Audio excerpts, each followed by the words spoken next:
We, Loyola that is, had to give up a first and a second round draft choice to Lehigh to get Ed, but as you know, he's worth it. So,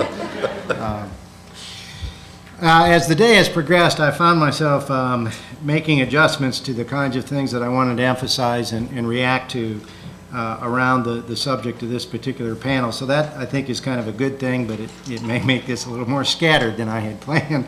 I do think that Ed has captured the key elements in his paper around what's important to implementation and sustainability, and I would encourage you, besides having looked at the PowerPoint, to go online to the RTI network and read that paper. As you heard him say, he's focused on leadership, partnership, and the knowledge or capacity component. I think those are the key elements as we look down the road for ultimate comprehensive implementation. One of the good things, and you heard him reflect a little bit or share a little bit with us today, is that the paper itself has some nice anecdotal, if you will, in the trenches explanations to make points. That's good writing, I think, for the subject matter.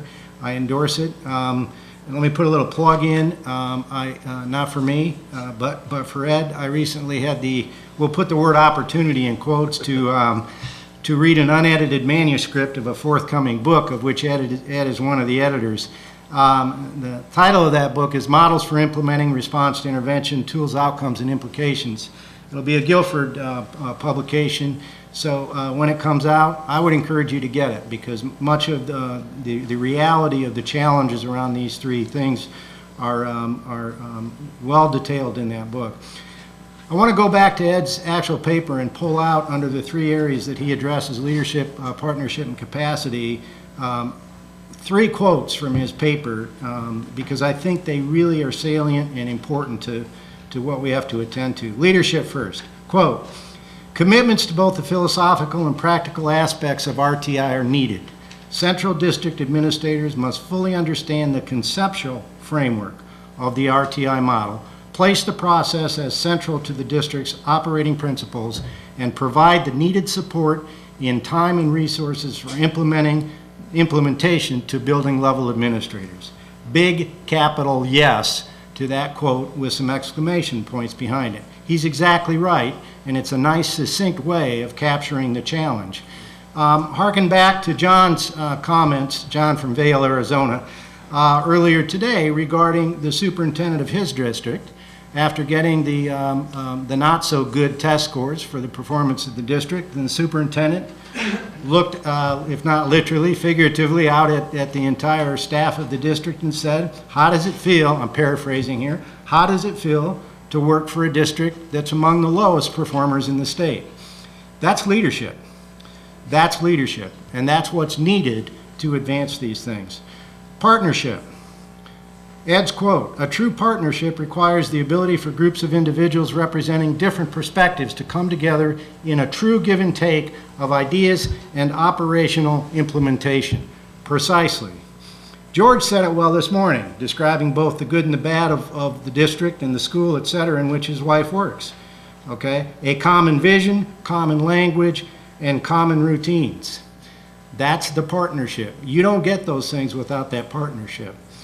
Fundamental changes to our delivery systems and the methods that are approaching us regarding assessing teacher effectiveness will not be successful in this nation without full and substantive involvement of teachers. You're crazy as a district administrator to go down that road and not start out that way.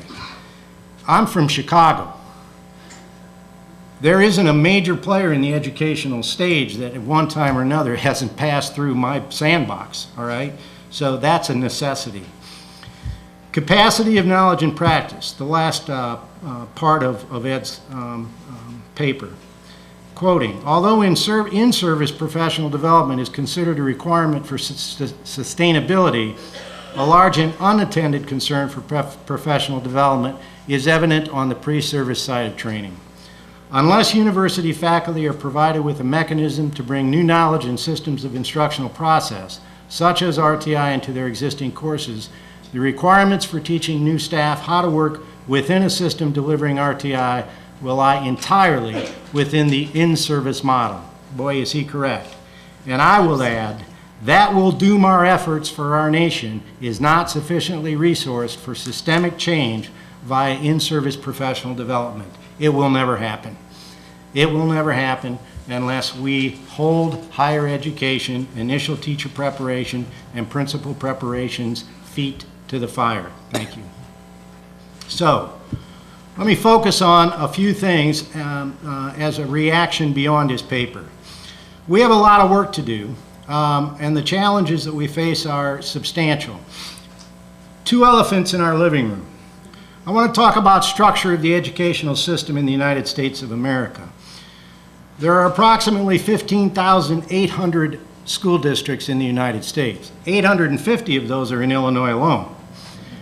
Each of those is governed by a school board, elected, variety of ways, members of the local community. Then we have 50 state education departments, and we have one Department of Education nationally. I don't think you could dream up a worse structure when you start talking about things like scaling up practices that work. I just can't imagine creating a worse structure. I do not sit in front of you here today with a solution to that, but I will tell you, if we don't understand and think about the challenges that structure faces, we're not going to sustain much of anything.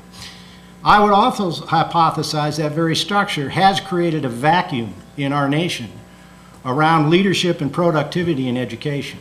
And into that vacuum is stepping everything and anything. Everything and anything. Now let's talk about my sandbox. I'm a dean of a school of education. It's an exciting time to be a dean of a school of education. There's hardly anybody out there that I can find that thinks we're doing a good job. That's okay. We are intractable. Absolutely no doubt about it. The educational institution is the oldest institution in this country outside of the church, and in the beginning they were one and the same.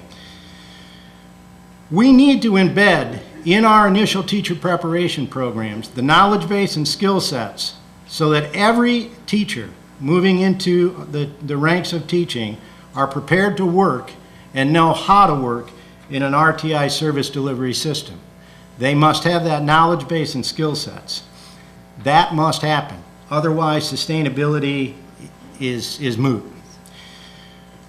We have to work, in working with our colleagues in Florida, a center in my school, we've surveyed several thousand teachers. I want to share some kind of depressing data, but it'll inform our direction.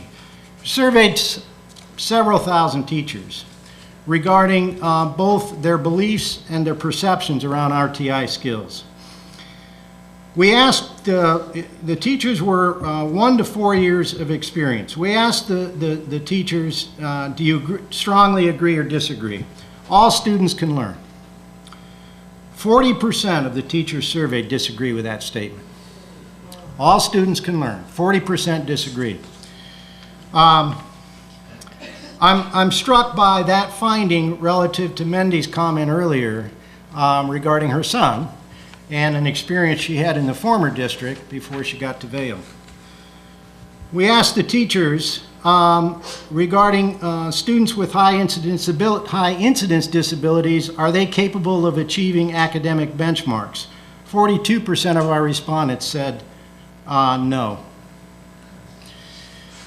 We asked the teachers to, if they could use data to determine the effectiveness of intervention so that in a way that it would be better than teacher judgment.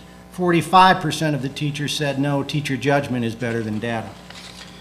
We have some work to do. That's the bottom line. I could go on with that data. We'll have other venues to share more of it. We're working on pushing it out even further. Let me end by saying that there are some of us that are working on this now. We have some initiatives underway in terms of trying to prepare some written material that teacher preparation programs can use to guide initial teacher preparation. We're working with national organizations to give standing to that document when it's done.